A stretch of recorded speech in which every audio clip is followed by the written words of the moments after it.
መምህር ዘላለም አርፏል፣ መምህር ዘላለም ወንድሙ አርፏል የሚል በጣም አስደንጋጭ ዜና የሰማ ነው ማለት ነው። መምህር ዘላለም ወንድሙን ታውቁታላችሁ? የማያውቀው አለ? የለም። ሁላችሁም እዚህ የምትሰሙ ሰዎች ነፍስ ይማር ብላችሁ ጻፉ። ነፍስ ይማር፣ በሰላም ነፍስ በሰላም ትረፍ ብላችሁ ጻፉ። ዘላለም የዘመኔ ሰው ነው፣ የዘመኔ ሰው ነው እና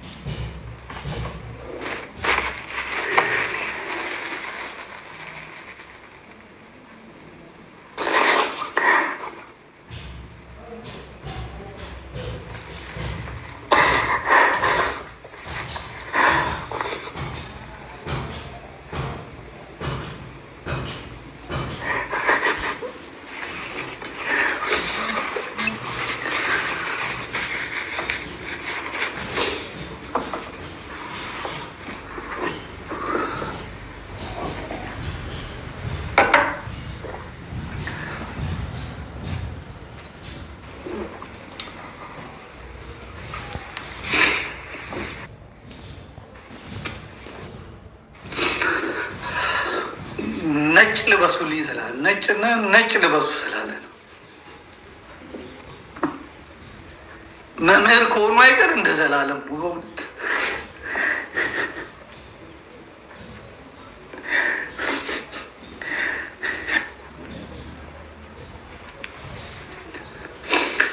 ብዙ ጊዜ እኔ አባቴ ሞቶም አላለቅስም፣ ሰዎች ሞተውም እምባ የለኝም። ግን ያንዳንዱ ሞት ያስቀናል።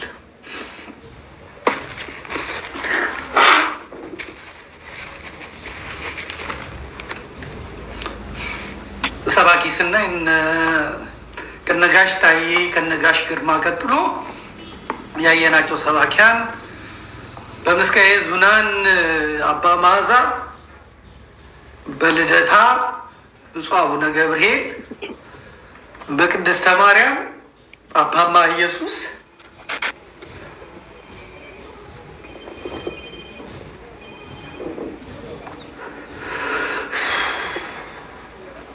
በቀጨኔ መድኃኔዓለም እነ ባታይ ገብረ መስቀልም ከመጡ በኋላ በራሳቸው እውቀት በራሳቸው እንትን ደክመዋል። ከዛ የወጣቶች የልጆች አገልግሎት ሲመጣ ግን መምህር ዘላለም ወንድሙ ሳይደክም ሳይፈራ ሳይሰለች ሳይንቅ ወንድሞችን በማቀራረብ በመቅረብ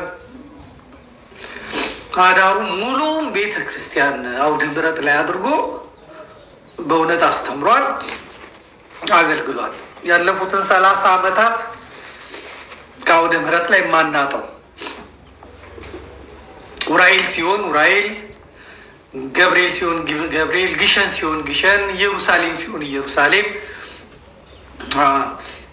ዮሐንስ ግቢ ዮሐንስ ማርያም እስከ ሌሊቱ 5 ሰዓት 4 ሰዓት ድረስ ጠርቶ ያናግረኝ ነበር። ዘበኞቹ ፈቅደውልን ከዛ ወደ ቤት ያደርሰኝ ነበር እና ራእዩ እኔ ላይ ያይ የነበረውን ነገር የሚነግረኝ የሚገርም እይታ ነበር የነበረው። በጣም የሚገርም የጸሎት ሰው፣ መንፈሳዊ ሰው፣ ወንድሞችን የሚወድ ዘማሪያን ሰባኪያንን አንድ ለማድረግ በብርቱ የጣራ አሁንም ደግሞ በስሩ ብዙ የሚረዳቸው ልጆች ያሉ ቤት የዋሉትን ቤት የቀሩትን እነ ብፁዕ አቡነ ዮናስን አይነት ይሄድ የሚፈልጉትን ነገር የሚሰጣቸው ቤት የዋሉትን ቤተ ክህነቱ የረሳቸውን ሰዎች ራሱ የሚያስታውስ ምርጥ ወንድም ነው። አገልግሎቱ የሚያስቀና እና ዘመዴ ብዙ ከመጮሄ የተነሳ ደረቴን ያመኛል ይል ነበር። አሁን ደረቴን እያመመኝ ነው። ደግሞ ካልጮህ አይሆንም። ዘላለም መጮህ ያወጣል ድምፅና ይህንን ፖል መረዋ መምህር ጳውሎስ መልካ ስላሴም ነግሮኛል።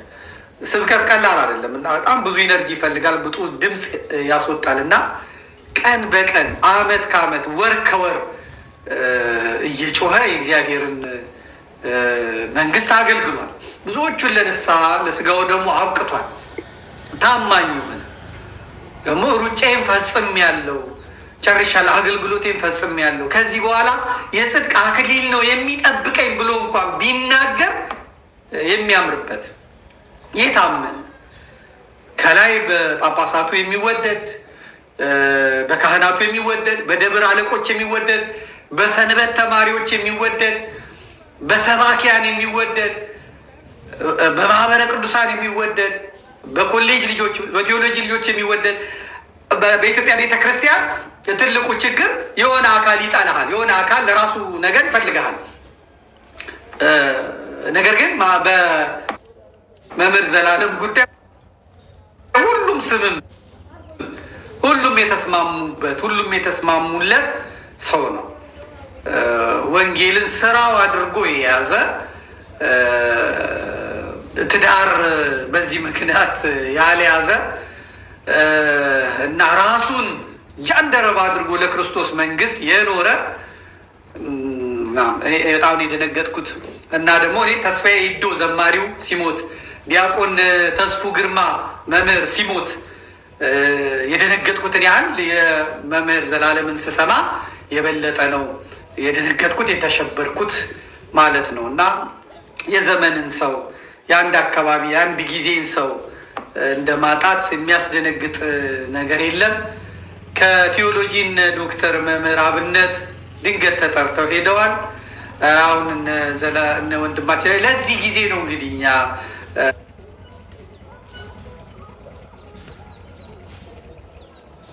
ምድሪቷ አልበቃን ያለችው በተንኮል በመገፋፋት ቤተ ክርስቲያንን በማቆርቆዝ በማድከም ለጠላት አሳልፎ በመስጠት ፍዳችንን የምንበላው ለዚህ ጊዜ ነው።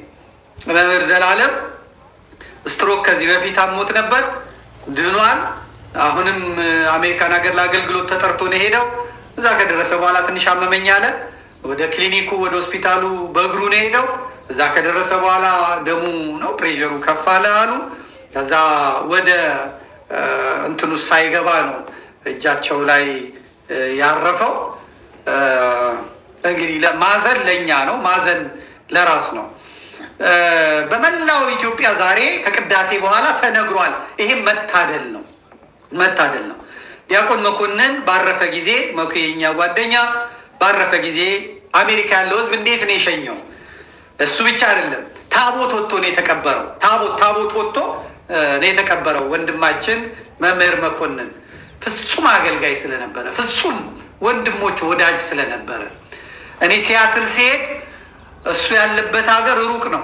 ነገር ግን መኪና ነድቶ መጥቶ ሁሉን ትቶ ከእኔ ጋር ነው ሲያትል በቆየሁበት ጊዜ አንድ ላይ ነው የቆየ ነው እና ያ ወንድም ታሞ ተሰቃይቶ አርፏል።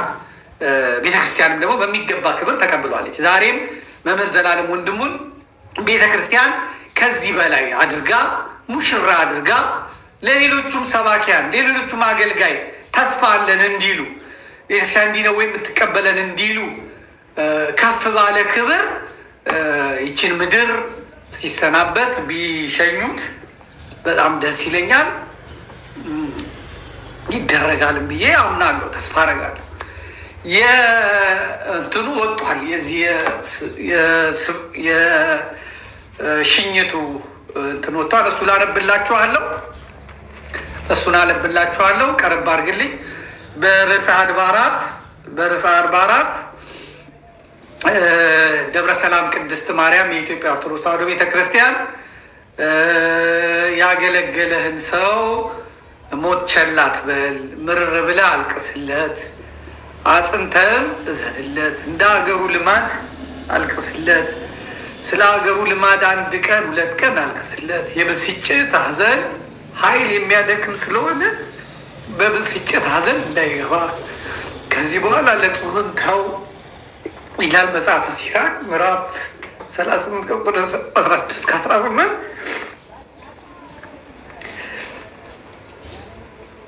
የመምህር ዘላለም ወንድሙ ወልደ ሰማዕት ክቡር አስከሬን ሽኝት በተመለከተ የተዘጋጀ መርሃ ግብር ነው። ማሳሰቢያ፣ ካህናትና አገልጋዮች እንዲሁም ምዕመናን በሙሉ ነጭ ለብሳችሁ እንድትገኙ በአክብሮት እንጠይቃለን። ነጭ ለብሳችሁ ኢትዮጵያም ነጭ ለብሳችሁ ተቀበሉት፣ ነጭ ለብሳችሁ ቅበሩት።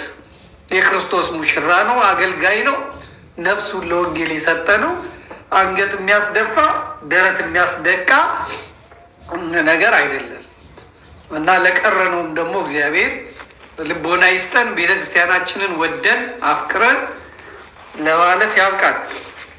አንድ የመጨረሻ ስብከቱን በሞት ላይ የተናገረውን ሰምተን ይህኛውን መርሃ ግብር እንጨርሰዋለን።